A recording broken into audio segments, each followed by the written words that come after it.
Right, guys, episode 16. Episode brilliantly 16. I can't believe we made it to 16. I never thought. I actually didn't think that far ahead. I thought one episode at a time, take it as it comes.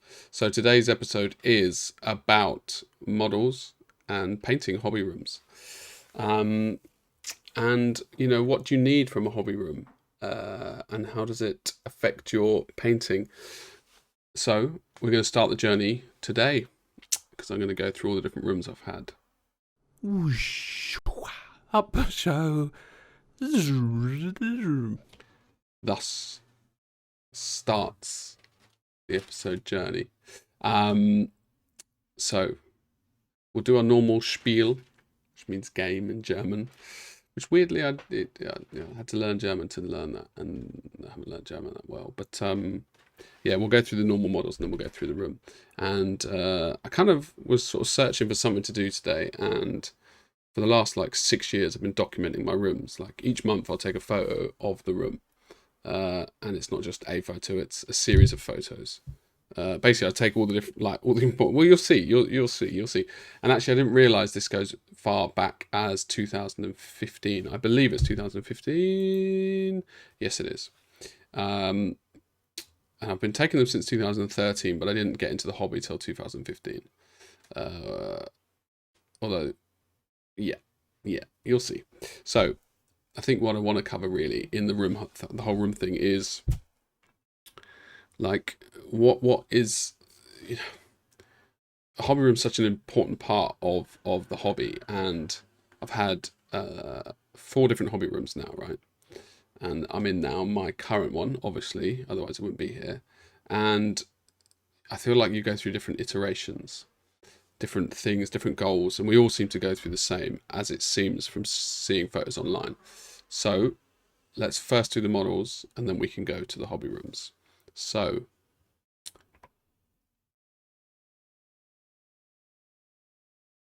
I didn't even want to say that name. Actually, reading it now, it's not that hard. Shadows of Color, but it's a 4. Sh4dowsofcolors. And he's obviously American, because he spelled colors wrong. If you're English, if you're American, he spelled it the normal, correct way. So this model is from Journeyman Miniatures, who I know intimately. Not really. We've not slept together. And if we had, would I admit it? I don't think it's anything to be embarrassed about. So yes, I would. Well, also, I wouldn't admit. I would say if someone asked. But there's one thing of admitting, and then there's another thing of just openly saying it online, without any provocation or reason.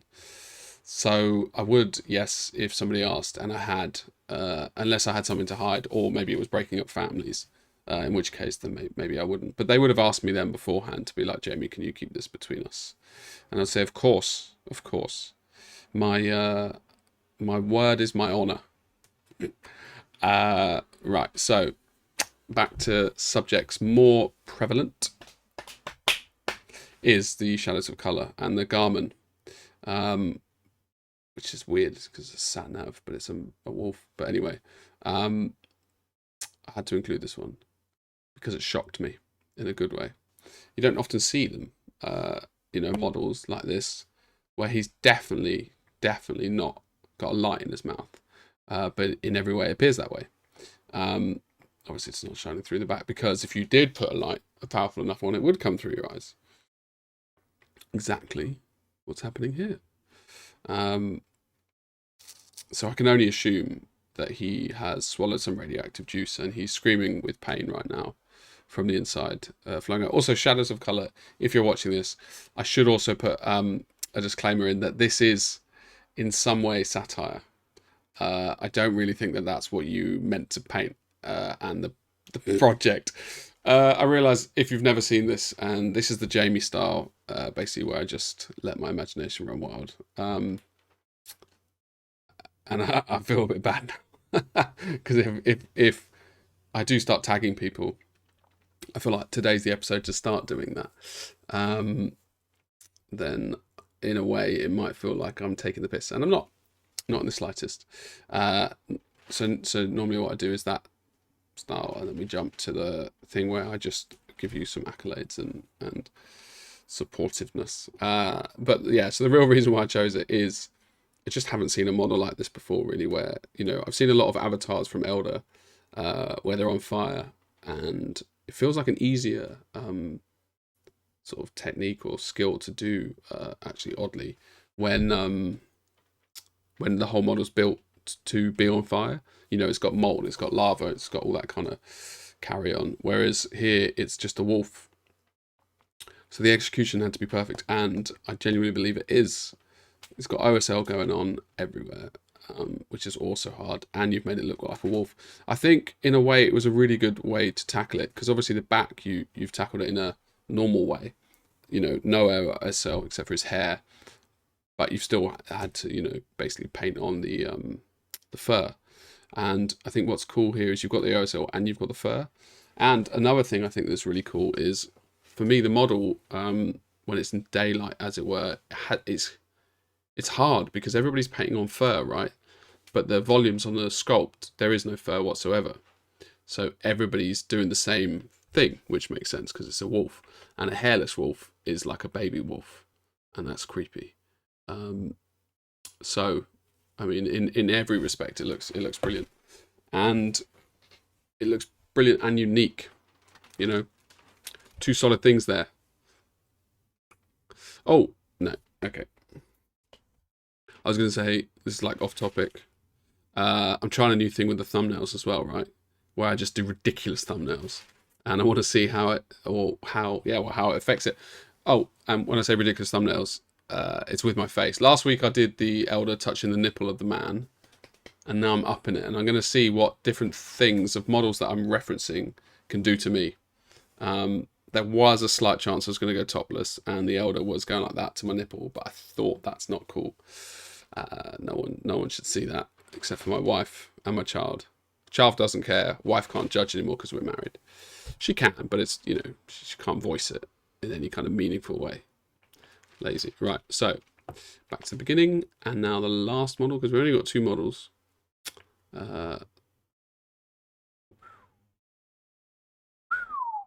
David Colwell, who is very well known within the community. Now, I was going to do a I just thought for some reason he's holding his hands out for bread, and then I thought, why would an elder hold out their hand for bread anyway? Because he looks like he's desperate to get whatever it is that somebody is offering. But bread and elder, I mean, I just don't think he'd need bread in his armor at war. And more to the point, bread. Like, I'd expect him to eat something a lot better and a lot more wholesome. But I guess that's just the path this elder guy's gone down.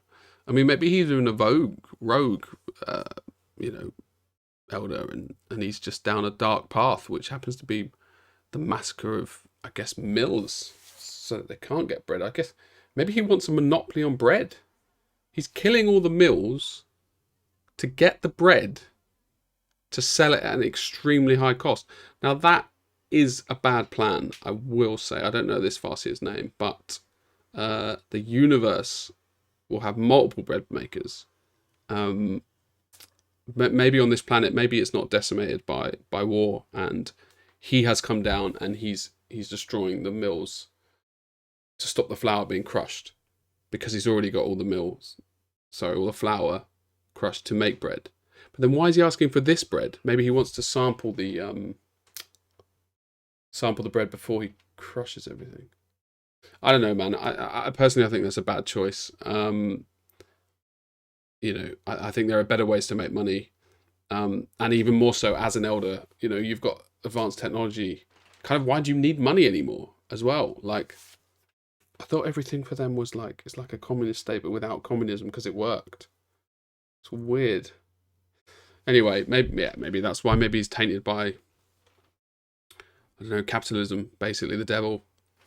But there is no, well, I suppose you've got chaos. I don't know what chaos would be involved in money. Anyway, this one I actually didn't want to do any kind of, you know, sideways look at it. I just, because I like it and it's elder, and I didn't want to belittle elder. So I did want to do, that was what I was going to say. I did want to do a how he did it. But now I've learned for the how you did it, or how he did it, I actually want to get them on the show. and I saw this model. Lionel sent it to me like 5 hours ago, and I didn't clock that I should ask him. But also, he's from Australia, so the hours actually Australians are up right now, so it could work. Or maybe they're asleep by now.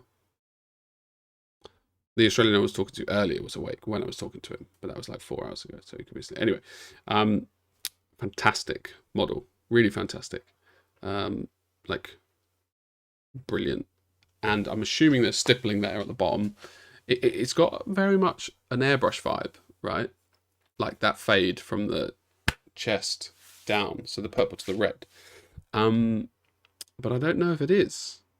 But it has that vibe, which is kind of like... And the fades on the shoulder pads, they look airbrushed in the arm.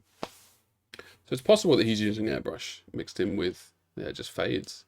But it's super smooth. And I have to say, this like, you see here, right? It's super, super smooth, it looks like.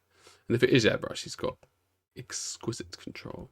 The contrast is like, that's what I have to say I'm impressed by, and I still don't know how he's done it. Like, for example, the gems. Like, is it just really, really nicely placed volumes with extreme, fades? So like on the head gem, you've got white on this side, right? And you've got the intermediate, which is like the, I guess, turquoise, and then you've just gone, which is dark, like royal deep blue, and then you've got the slight outer rim, which kind of brings it all together, right? I think you can see it on another photo. Yeah, there. But then this photo looks shiny. This photo does not look shiny. The metal is also, well, Wraithbone is really, really well done as well. And I think that's just painted. Painted on with the contrasts. Man, I've got a lot to learn from you, my David. That's if you were Spanish. On just how effectively and how simple you've got these extreme things. I'd like to know if this was hard. That would be very much appreciated. Or if this was like a quick experiment, but you've managed to, just wow the effect. Because I like Eldar. And I very, very much like 1999 style Eldar. That's actually all the way I paint it. And this is completely separated from this. This is like a David Sopier style, and then moved up a gear on the contrasts, but it's got that overall smoothness. Yeah, I would. I'm going to have to tag you and ask you how you did it, and if possible, maybe don't reply. Well, do reply, but we could get you on the show, and I would just like to learn how you did it from an Eldar and from a painting kind of perspective. So yeah, that does indeed now conclude the painted models, because I've only 2, and we're doing this whole look at my rooms. Now I don't know how often I can do this look at my rooms thing, mostly because I have a lot of them, right? So we could go through like every 6 months, see when it changes, or we could just do the different rooms, do them once. But what I'm interested in is, well, I can't do every week because it's probably quite boring for anybody else. This is like the most narcissistic thing. Narcissistic. The most individual that I've done for myself, because I'm pretty sure no one cares about rooms. But what I want to do actually is talk about how it affects me and how it affects the painting, and interestingly how much painting I did while I was in that room. So I've spoken before in the past, I think it was, the past. Well, it is the past. It was last week. And I spoke about how the basically, having the different paints, the amount of paints I have on my desk and how it affects me and how I paint. Now, I think this is the exact same thing that I had with this room and in my whole life of painting 4 years. So it will be quite cool to jump in and see that. Now we're here, and this is the first example of how I avoid painting. You see StarCraft in the background. That's not relevant. For me, when I started back into the hobby, so I left the hobby when I was like 14, when Young Bloods failed me and said it was crap. It's very competitive back then. and then I got back into it. Yeah, when I was married. I've been married. I hadn't married yet, but I was with my girlfriend for 4 years, and we moved to Austria, and I was bored. And I thought, right, let me really crack on this. And then I started buying them, and I painted a little bit, but I still hadn't looked at the whole community online. I didn't know there was a community online. Like I wasn't in any Facebook groups or anything like that. So I was painting basically out of my head how I should, and I've still got that model. Okay, it's in a cupboard somewhere. I do still have it though, but it's really bad. That's the point. It's bad. And I somehow I think I got into the community a little bit, but what happened when I got into the community actually was that it didn't encourage me to paint at all. It encouraged me to spend more money, have more items to show off. Essentially, I think that's where this whole thing came from. This whole show off is like the secondary thing, or on par maybe. Really, what it was to have all the models I had when I was young that I couldn't afford, and then that ebbed into look how big my collection is, because I've sold a lot of it, but you're about to see like the beginnings of my collection and how it happened, I guess, and kind of, I don't know what it meant, but I was certainly chasing something, chasing a dream or a feeling or nostalgia or something, and it meant that I absolutely avoided painting. So you can see my paint rack. You can see the very few paints I had, which was actually all I needed. And also, what's also interesting, so this obviously wasn't, because like I definitely was addicted to buying too much. This wasn't too bad, because look, I've got a squad of like 9 Wraithguard there. I can't believe that was 5 years ago, because they're still in my cupboard, taken up on the top shelf. So I really haven't painted much. So, but you can see some of the items I've purchased, and I've basically at this point already, apparently I've bought the Dremel, I've bought a lot of brushes, I've bought boxes, I've got the paint racks. So I'm in the throes of my addiction. I think this is really at the beginning, where so what I would do is it's interesting, because I was painting actually here. I was painting more than I did now. So this is the start of it then. Like all these kind of boxes, I'd be buying these sort of things, like the rooms, the little drawers, the purple box, the things above them, the really useful boxes. Basically, I'd buy them, and that would be like the day's goal, if that made sense. So rather than sitting down and being like, I'm going to paint for 2 hours or 3 hours, I'd be like, right, let's go to IKEA or let's go to Homebase and let's buy things that will enable me to paint more easily. And you can see they're actually already full of like bits and stuff. And then I've got all the models that I want to paint laid out on the bottom shelf, and on the top shelf all the models I have painted. And again, I didn't realize that 6 years ago I had that many models, and I had almost the exact amount that I've got painted now, which is a bit of a kick in the teeth, but that's why we have these photos. Right, and here's the collection. So I am quite a way into it actually.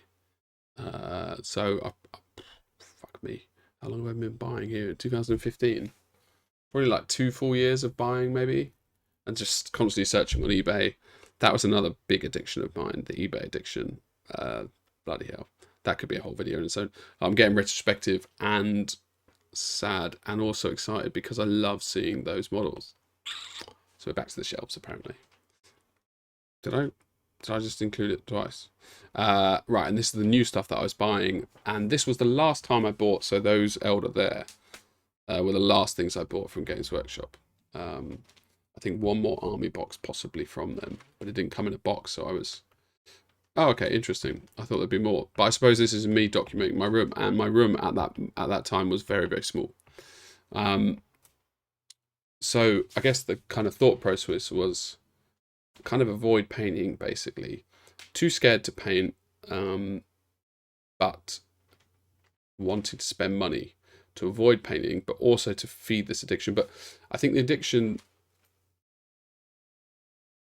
kind of came hand in hand, I think. But it basically, like here, like you can see the addiction there in its kind of starting habits. And these things weren't They're a lot cheaper than they are now, like, absolutely. But it's still like, I don't know, 10, 15, 20 quid a box, except for the bigger boxes. And yeah, the not painting, I think that's the biggest thing, actually, the hardest thing for me. And I'm still in it now, where I'm not painting every day, because I think I get stuck. I guess what it is with modeling, I would get stuck. Oh, hold on.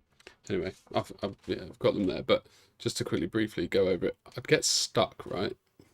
And I'd kind of sit there and I'd be, sad's not the right word, frustrated and stressed, I guess, in a way, like stressed that I can't paint the way I want to or envision. So I would just not paint anymore. And this would happen, like, I'd paint for a day or two, sort of be able to resolve, and then I'd just stop. And then so the way to kind of remedy that would be I'd come up with an excuse on why I've stopped. Oh, I didn't have this paint. Oh, I didn't need this brush. Or, oh, I didn't have, I don't even know, like, basically anything to do with modeling. And then the solution would be buying something. And it's stress relieving to buy, because then I think I'm solving the problem. But obviously I'm not solving the real problem. I'm patching over with something that feels good, but I'm not fixing the problem at its core. And I still haven't fixed the problem at its core. I'm spending less because I put my wife in charge of our money. So I can't spend as much as I could. But ultimately, it's like, it's either expectations are too high, or I'm a perfectionist, or well, I suppose the perfectionist is the expectations are too high. But why are the expectations too high? I don't think it's because of social media, but I'm sure that's a part of it. But why am I not just happy to pay something averagely? And I am, as long as I don't care about the model. But expectations too high, perfectionism, and having an idea of something that I want to achieve, and then instead of being like, okay, I'll try and get it as best I can and be happy and learn from that experience and move on, I don't do anything until I know how to do it. And obviously I'm not researching, I'm not going online to look. So you just kind of sit around and wait whilst thinking, okay, the solution here is to buy more. But let me show you. So, like, these shelves I put up and stuff, like, that was all part and fun of the process. So in other words, I was having much, much more fun because I knew how to resolve these issues in buying things and making the room better. I think it was better. It was better at the time. So this is my Forge World collection. And you can see it's big. It's like the large scale stuff that I kept buying. But I guess it's still just covering over the cracks that I don't know how to paint. And all these things I'd buy, and I wouldn't think I'm not going to paint them. I'd buy them sort of thinking I would paint them. But again, it's a very interesting little journey into my, and I'm sure other people's brains. I guess it would be really good to hear how people are getting past it. So I came up with this solution. I realise now I am just dribbling and talking without any real focus, but this has been a real helper for my work. I set like 2 hours on it, and then I just go. And normally I'll just drift through a day unless I'm really focused. I've started using this in painting. Like, oh, I'm not sure how to resolve something. Just spend 2 hours on the desk. But yeah, well, now I'm just reverting back to Eldar, basically, from 3rd edition. Because I understand how to paint it, rather than getting stuck on things. I wonder if we've got... No, okay. Don't know why. It seems I can only do like 7 images or something. So again, this is like an order I got on eBay, and you can see the models and them buying them, and the addiction of having the collection is so much more important than laying out painted models. And I'm only just realizing this now, that I never did this with my painting models. Take photos of them all laid out, taking pride in them. So it's very interesting for me. And again, this is just another purchase from like Armorcast, basically. And like I am really like proud of the collection, because it was a lot of effort, but at the same time, I'm realizing now that it meant I didn't paint. So I really need to get into paint mode with all the models I have, because I want to. That's the other thing. So I'll take pictures of the boxes so that when I unbox them in the loft, I'd know where they are. I've transferred now all of this to really useful boxes. It's not bad. That's the paint set I think I opened the other day, actually. That was 6 years. So I've had that 6 years, which is crazy. I think a lot of these actually have sold. Now we're really getting into it. You can see the room's now overloaded with models. So, I see. I'm organising. Okay, fine. And I think they were double stacked, so there were things behind it. Now this is them organised in the new style. And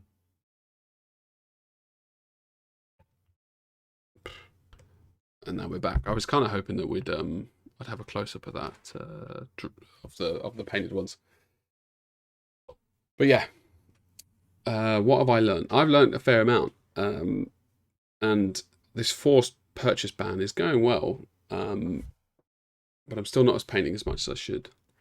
And I feel like, and possibly that it in a way, I should remove all of the boxes that I have here to just enable me to paint, or get on it. Let's see where we are next week. And we being me, I would like to hear from other people how you guys paint, and if you've ever had a similar thing where you've just got into the buying more than anything else. You know, like, I got addicted to buying paints, I got addicted to buying boxes that are sealed, I got addicted to buying any kind of tool that might possibly help me, brushes, everything basically.